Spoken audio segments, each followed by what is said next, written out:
You know what? It took me 20 years, 20 long years to figure out what I'm going to share with you right now about money. And honestly, it might just save your whole financial life. I mean, I spent 2 decades making the dumbest money mistakes you can imagine. Like, I sold a bunch of my investments back in 2008 when everything was tanking. I watched my retirement account just, well, disappear, you know? Just like everyone else was doing. And then, oh man, I started gambling on individual stocks that went nowhere. I kept trying to time the market instead of just, well, staying in the market. God, those are just some of the stupid things that I did. So, hey, I'm Jason, by the way.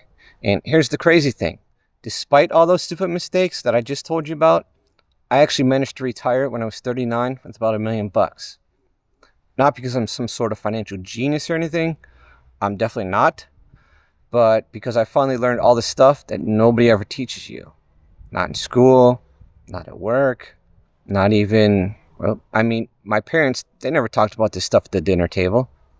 So what I'm about to tell you took me 20 years of screwing up to figure out. But I can teach it to you in under 15 minutes. And if you stick with me here, by the end of this video, you're going to have a complete roadmap to financial freedom that most people never ever discover. No BS, no get-rich-quick stuff, just these 8 things that'll simplify the things that most people feel are complicated about money. Okay, so let's start with something that sounds super boring, but it's actually critical, and it's budgeting. Now, I know. The second I say budget, you probably want to click away, right? But here's what nobody tells you about a budget. It's not something that's restricting your life. In fact, it's about taking control of it. In my experience, the simplest thing that actually works is this 50-30-20 rule. So here's what that means. After taxes, 50% of what you make goes to needs, things like rent, groceries, utilities, all that stuff. 30% goes to wants, things like going out, entertainment, that coffee habit you might have, and 20% goes to savings and paying off debt. Now, personally, I would rather that you bump the savings part closer to 50%, but the 50-30-20 rule seems to be the easiest for most people to stick to. Oh, and here's something that saved me hundreds every month. When you're at the grocery store, look at those price tags on the shelves. You know, the per unit pricing. Turns out that big box that might look like a better deal, sometimes the smaller one actually costs less per ounce. And I know for a lot of people that's tedious as hell, but those savings, they really do add up. And another thing that I bet you didn't know, you can actually negotiate with your utility companies. I'm serious. Call them up, tell them that you're having trouble paying your bill, and just ask if they have any programs or better rates. Worst thing they can say is no. But I saved hundreds by just asking. Now, before I keep going, if you're getting something out of this real talk money advice, make sure you hit the subscribe button right now. I put out videos every week that could literally change your financial future. Okay, so this next thing almost destroyed one of my good friends.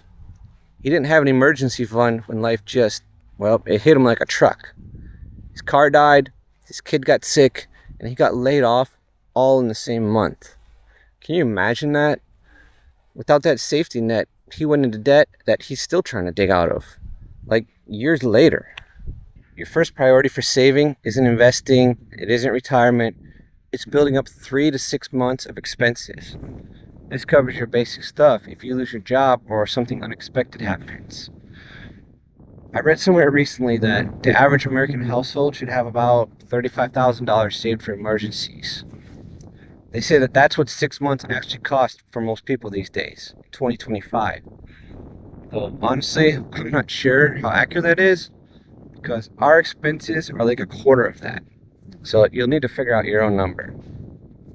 But here's the really scary part. Only 55% of Americans have even 3 months saved up. And get this, 42% have no emergency fund at all. So don't be like that group, okay? This money should be completely untouchable except for real emergencies. It's like insurance that prevents you from going into debt when life, happens. Now let's talk about your credit score. See, your credit score is basically like your financial reputation.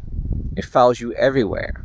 It's this number between 300 and 850 that decides whether you can get loans and what you'll pay for them. And 5 things determine your score, and this is super important to understand. First is payment history, which is 35%.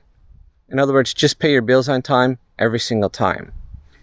Next is credit utilization, which is 30%.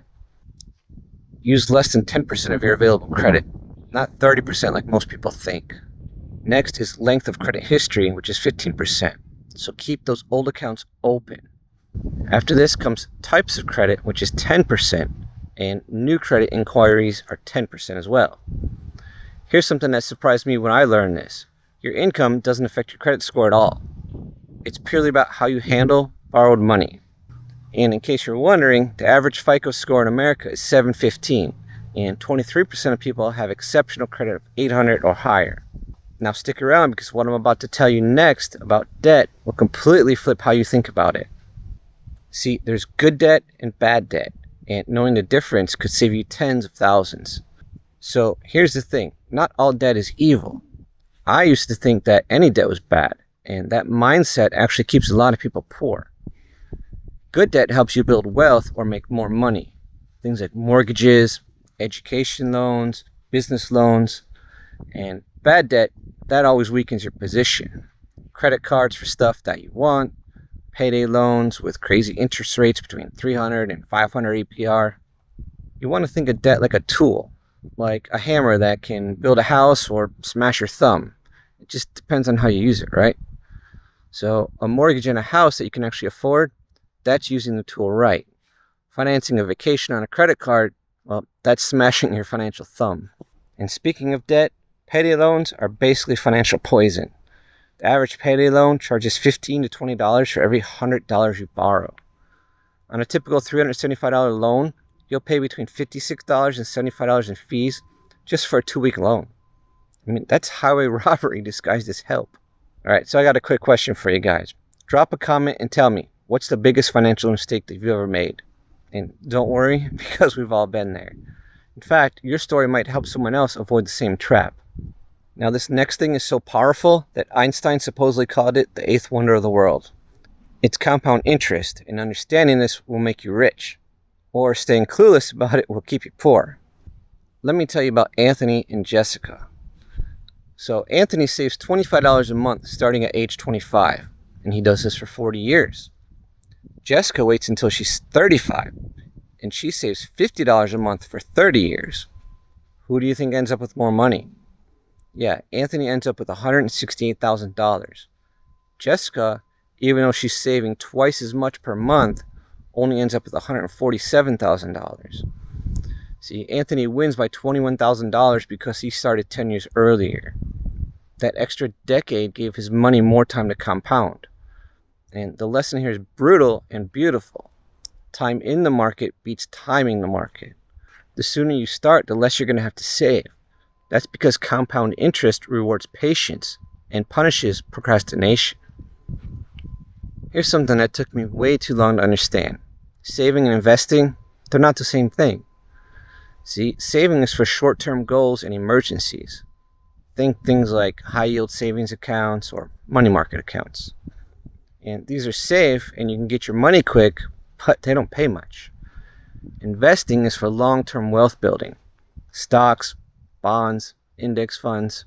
These can make you more money, but sure, they can be risky. So you should only invest money that you won't need for at least 5 years. Right now you can find high-yield savings accounts paying over 4% APY, which sounds like a lot compared to what we've had for the last 10 years, but we all know that inflation is way above 4%. So don't let that fool you into thinking that savings accounts are enough for building wealth. Speaking of inflation, this part makes most people's blood run cold when they really get it. Inflation has been absolutely insane these past few years. I mean, we've all felt it. If you had $20 in cash back in 2019, it still says $20 in the bill today. But the same groceries that cost $20 then now cost about $35 or more. Your money buys way less, even though the number on the bill never changed. This is why investing is necessary for long-term financial health. You need growth that beats inflation to maintain and build real wealth. Inflation is like a silent thief, stealing from everyone who doesn't understand this. Alright, so here's the last piece. Vague goals like I want to be rich are completely worthless. You need what's known as SMART goals: specific, measurable, achievable, realistic, and time-bound. Instead of I want to save money, try I want to save $100,000 for a house down payment by age 35. That gives you a clear target, a timeline, and you can work backwards to figure out exactly how much you need to save each month. So listen, everything I just shared with you took me 20 years and tons of financial screw-ups to learn. And you got it in just under 15 minutes. But remember, knowledge without action is just entertainment. So if this changed how you think about money, do me a favor, subscribe to this channel. I share real, no BS financial advice every week. Thanks for watching. I'll see you guys next time.